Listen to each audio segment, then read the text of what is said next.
जाएं और नस्ला टावर गिराएं। कराची की झीलें ओझल, खराबी का जिम्मेदार विफाक। दिसंबर में जून की गर्मी कैसे?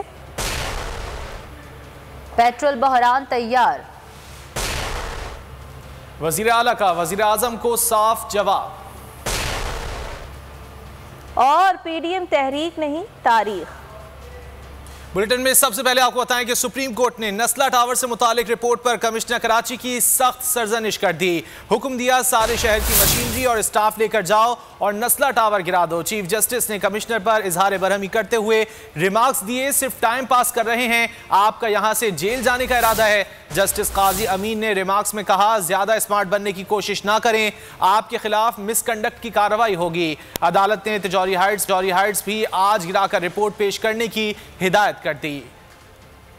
सुप्रीम कोर्ट ने नस्ला टावर से मुतालिक रिपोर्ट पर कमिश्नर कराची की सख्त सरजनिश कर दी। हुक्म दिया सारे शहर की मशीनरी और स्टाफ लेकर जाओ और नस्ला टावर गिरा दो। चीफ जस्टिस ने कमिश्नर पर इजहार बरहमी करते हुए रिमार्क्स दिए, सिर्फ टाइम पास कर रहे हैं, आपका यहां से जेल जाने का इरादा है। जस्टिस काजी अमीन ने रिमार्क्स में कहा, ज्यादा स्मार्ट बनने की कोशिश ना करें, आपके खिलाफ मिसकंडक्ट की कार्रवाई होगी। शहर की मशीनरी और स्टाफ लेकर जाओ, आज दोपहर तक नस्ला टावर गिराओ। सुप्रीम कोर्ट ने कमिश्नर कराची को हुक्म जारी कर दिया। कराची रजिस्ट्री में केस की समाअत। कमिश्नर की रिपोर्ट पर चीफ जस्टिस का शदीद बरहमी का इजहार। कमिश्नर ने कहा, हमें आपसे रहनुमाई दरकार है। चीफ जस्टिस ने सरसनिश करते हुए कहा, सीधी बात करें, बिल्डिंग गिराई या नहीं, आपका यहाँ से जेल जाने का इरादा है। कमिश्नर ने दरख्वास्त करते हुए कहा कि सर मेरी बात सुने। जस्टिस काजी अमीन ने रिमार्क्स दिए, ज्यादा स्मार्ट बनने की कोशिश न करें, आपको मालूम है आप कहाँ खड़े हैं, आपके खिलाफ मिसकंडक्ट की कार्रवाई होगी। कमिश्नर बोले, सर मैं इमारत गिराने की कोशिश कर रहा हूँ। चीफ जस्टिस ने रिमार्क्स दिए कि कोशिश छोड़ें, यहाँ से सीधा जेल जाएं। आप मुसलसल तौहीन अदालत कर रहे हैं, ये कमिश्नर कहलाने के लायक है। कमिश्नर ने कहा, सर मैं कुछ समझाने की कोशिश कर रहा हूँ।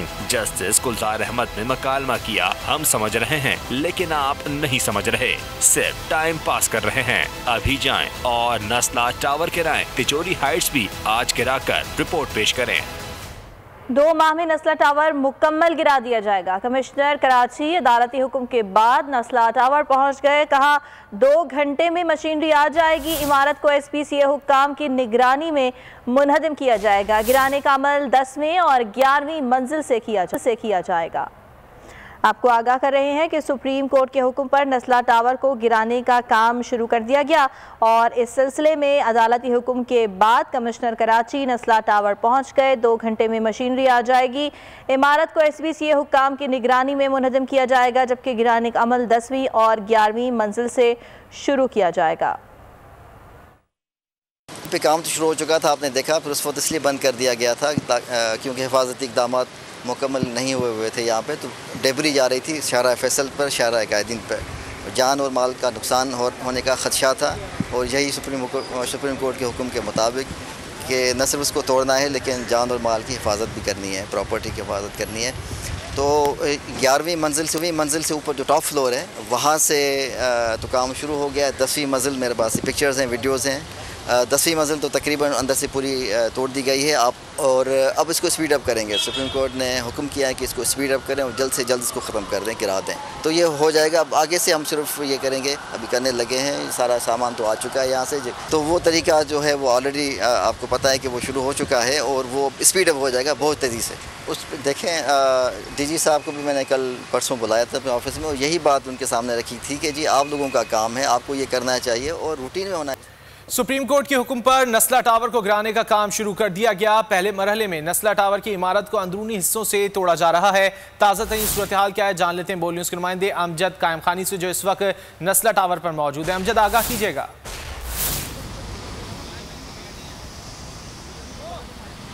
देखिए रजी, नस्ला टावर का जो आज सुप्रीम कोर्ट ने दोबारा से सख्त रिमार्क्स और हिदायत जारी की हैं, उसके बाद जो ज़िले इंतज़ामिया उसकी दौड़ें लग गई हैं। Commissioner Karachi Iqbal Memon, deputy commissioner east Asif जान सिद्दीकी और असिस्टेंट कमिश्नर फिरोज़ाबाद अस्मा बतूल यहाँ नस्ला टावर पर मौजूद हैं। अब से कुछ देर पहले कमिश्नर ने यहाँ का दौरा किया।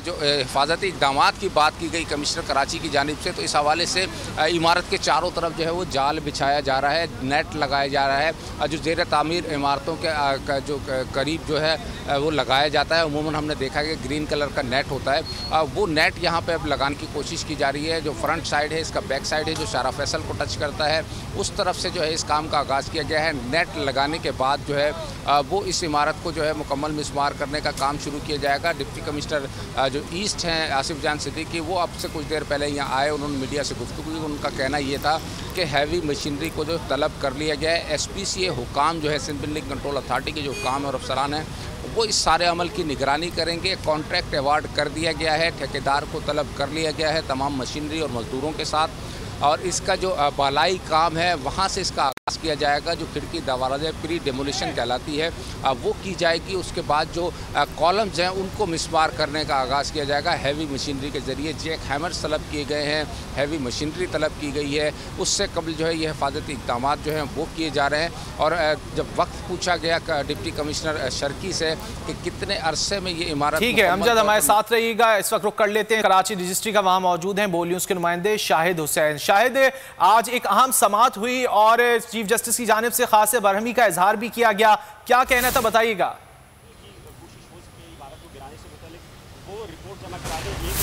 देखिए रजी, 3 इश्यूज़ के ऊपर अब तक जो है समाअत हो चुकी है। सबसे पहले नस्ला टावर से मुतालिक समाअत हुई, तो कमिश्नर कराची ने जो रिपोर्ट पेश की अदालत ने उस पर अदम इत्मीनान का इजहार किया और उनको कहा कि फौरी तौर पर जाएँ और शहर भर की मशीनरी और स्टाफ लें और नस्ला टावर को मसमार करें। वो कोशिश कर रहे थे कि किस तरीके से मामला, तूने कहा कि 22 करोड़ रुपए की लागत आ रही है और उसके बाद फिर जो मुख्तलिफ ठेकेदार हैं वो फिर उसका जो टाइम मांग रहे हैं नस्ला टावर को मसमार करने का, इसलिए हमें कुछ मोहलत दी जाए। लेकिन अदालत ने कहा कि जो मुतलका इदारे हैं, शहरी इदारे, उनकी मावनत से जाके फौरी तौर पर कार्रवाई करें, वरना कमिश्नर कराची को जो है जेल भेज दिया जाएगा। अदालत ने कहा कि उनके खिलाफ जो है सख्त कार्रवाई भी की जाएगी। इसके अलावा जो शहर भर के रफाई प्लाट्स हैं, पार्क्स हैं, उसमें निशानदेही हुई है आज कराची में कि तकरीबन 54 बड़े पार्क्स हैं जिनके ऊपर से गैर कानूनी तौर पर तजावुज़ात जो है वो बना दी गई हैं। उसके ऊपर आज मुर्सद वहाब ने भी एक तफसीली रिपोर्ट अदालत में पेश की जिसमें कहा गया है कि कराची में तकरीबन 17 मुख्तलिफ एजेंसीज, मुख्तलिफ इदारे काम करते हैं और अगर कोई गलत काम होता है तो उसमें मुर्सद वहाब ने कहा कि सिंध हुकूमत के ऊपर इल्ज़ाम आता है। खासतौर पर जिस तरह शारा फैसल की बात हुई अदालत में कि मेट्रोपोल से एयरपोर्ट तक और एयरपोर्ट से आगे मलीर तक मुख्तलिफ इदारों की जो हदूद आती है, लेकिन जहाँ KMC की हदूद आती है वहाँ रात के औकात में लाइटिंग जो है वो ऑन होती है, उसके बाद फिर कंटोनमेंट के इलाकों में जो है वो लाइट बंद कर दी जाती है। और ख़ासतौर पर अदालत ने कहा कि शारा फैसल के ऊपर सियासी जमातों के झंडे लगे होते हैं, उनको भी चीफ जस्टिस ने कहा कि हटाएं और लगाने हैं तो पाकिस्तान के झंडे लगाएं। उसके बाद फिर अदालत ने कहा कि जिस तरह महकमा बोर्ड ऑफ रेवेन्यू और सूबाई हुकूमत जो किसी न किसी तरीके से जो मुख्तलिफ माफियाज हैं उनके ऊपर जो है उनके ऊपर असरअंदाज होती है, उनके साथ उनको सपोर्ट करती है, जिसमें अदालत को अब एक चीज़ की निशानदेही हुई है कि जिस तरह पब्लिक पार्क्स और उसके अलावा जो ग्रीन बेल्ट्स हैं उनको बेहतर बनाने के लिए एक ही सिविल इदारा बना दिया जाए, एक ही जो है एक अथॉरिटी कायम कर दी जाए जो तमाम पूरे शहर को कंट्रोल करे। इसके अलावा शारा पाकिस्तान और बताया गया है कि 2003 से 2007 के दौरान मुख्तलिफ तकरीबन 29 ऐसी शाराएँ थीं जिनको कमर्शियल कर दिया गया और मुर्सद वहाब ने अदालत को बताया कि वही वजह थी जिसमें कराची में जो तबाही और कराची के जो अबतर सूरत हाल है उसकी सबब बनी।